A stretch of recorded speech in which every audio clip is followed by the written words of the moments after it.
Really, hormone replacement, bioidentical, is the first course of action by most of the functional medicine physicians. I'm on them. And you asked me, I think, what are you doing? I check myself before I wreck myself. I just want women to realize the actual control they have over their bones. And we've been disempowered. You asked the question about aging and what does aging look like? When you are in your 30s, your 40s, you have more bone density, more bone quality, more bone to work with. Maintain that. For me, I think yoga is amazing. If you're going to do weight training or something like that, make sure you do it correctly. Never bend your spine. Learn how to bend in your hip, not your spine. Squats, plank, and it doesn't have to be at the gym and it doesn't have to be an hour-long class. I mean, I am squatting constantly. I'm going to stay as strong as I can, as long as I can. Making sure you do that, managing your stress, optimizing your sleep, clean up your diet. The biggest inflammation triggering foods we know are gluten, dairy, and sugar. Minimize those. Alcohol in moderation, because that's also going to support your hormones. I interview a lot of functional medicine physicians. The real number one course of action these days, now that we realize the big study, the Women's Health Initiative on bioidentical hormone replacement was wrong. There was a lot of flaws in it. Really, hormone replacement, bioidentical, is the first course of action by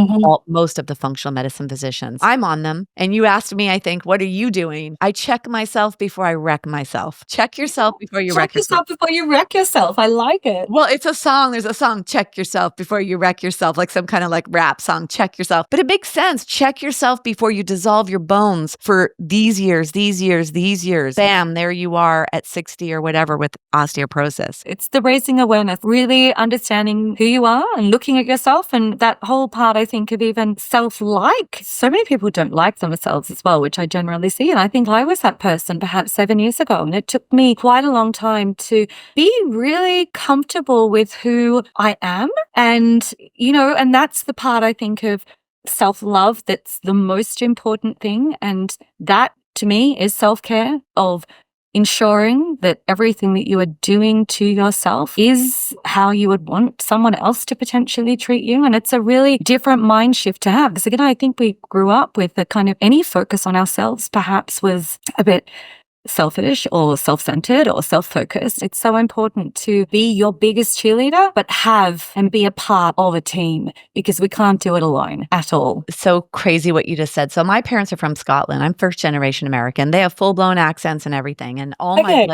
my blood is in the UK. There's a saying that I grew up with where they would say, don't be too big for your boots. And they would say it with an accent, don't be too big for your boots. I mean, just because it's what they did, right? And so my whole life I lived that. And it was maybe in my 40s that I realized, wait a minute, not only am I not too big for my boots, they have always fit me. Now I'm in my late 50s. And what I'm going to say is that maybe for me, I started to notice things changing in my 40s, because I think this is more the population that you speak with. And I'd love to really raise awareness in this 30s going into 40s. I think that's when I started to notice physical shifts in my looks. I think they notice it younger these days, but I think I started to notice like some lines on my lips. And then I think about what are the things that happened along the way. Maybe there's more stored energy. We could call it fat or stored energy. There's more stored energy accumulation in a certain area. But I think that as my physical appearance started to shift, I'm not going to say get worse or go down, right? I'm just going to say as it shifted, that was a hard time. I had to use readers when I was in my mid 40s. I started to notice lines on my face. I started to notice the physical shifts in myself. Now, like almost 20 years into it, there's more acceptance. And don't get me wrong, as I get close to the 60, there's more stuff happening. They say that before menopause, there's about a 10-year period pre-menopause where hormones are declining. So you're going to be in the brain fog, low energy, low libido, bitchy, agitated. I used to say when I was going through that phase, like I would be burned at the stake. I was like a witchy poo. Oh my gosh. But just so even knowing this, having this conversation, and for some woman to hear this and be like, oh, it's not me, it's my hormones, or it's not me, it's menopause or perimenopause. For you and I, it was a generation where the plethora of symptoms were not something that was really discussed. And I think for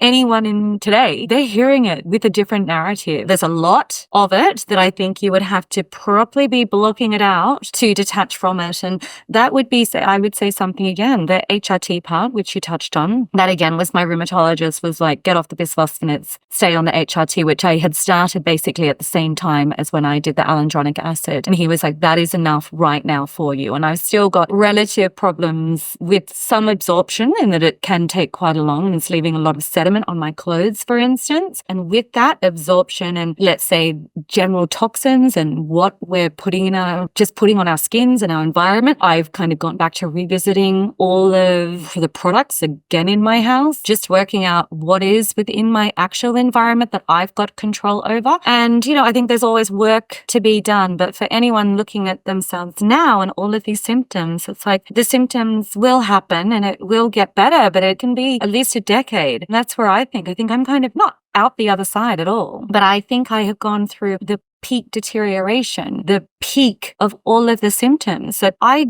just was blissfully ignorant, probably were part of like a breakdown that I had 7 years ago, but I just didn't know that all of those things that were happening, I could have potentially helped. HRT, again, Women's Health Initiative, that whole study that was done. I'm glad that's all in the past now because I was not anti-HRT. My mother has been on HRT. She's going to be 80 soon. She's been on HRT for decades and decades and decades, and she looks amazing, is amazing. She is just in osteopenia range and could not have been a picture of health for what I generally look at and see. And so I was kind of like, I've got good genes, this, that, and the other, like kicking it down the road, just blissfully ignorant to the benefits of what any bioidentical or any hormone therapy can actually help and enhance you. And if you can have something that is a little bit of a silver lining or a magic bullet or whatever you want to call it, then definitely look into it. Definitely work out whether it is relevant to your life and weigh up all the pros and cons. Really consider it. Whereas I was like, I'm through it. I'm done.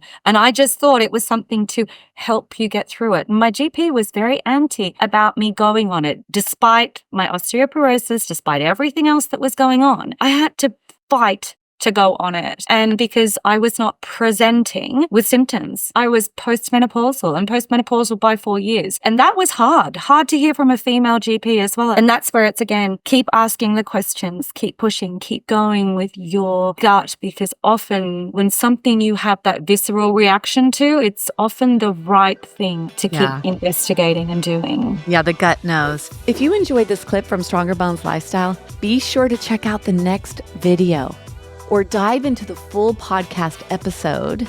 Before you go, hit that subscribe button so you don't miss a thing. Thanks for watching, and I'll see you in the next video.